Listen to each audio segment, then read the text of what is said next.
Bengaluru's unpopular lakes for spewing toxic foams has once again become in the limelight. The city's Varthur Lake spewed foam and froth like never before due to Tuesday night's heavy rains, the heaviest in fact seen in August in a century.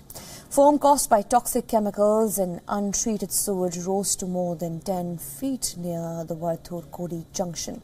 The stinky and deadly cocktail of pollutants touched the tall fence that was erected to keep it from spilling to the road. White clouds of froth also led to massive traffic jams as Tuesday night's heavy rains, which flooded homes and roads, brought down the fence at many places.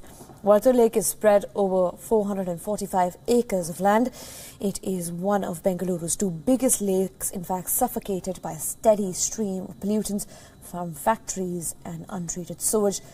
The National Green Tribunal had earlier directed the Karnataka government to fix the lakes, but it seems the government has not been able to come up with a solution to breathe life into the city's lakes.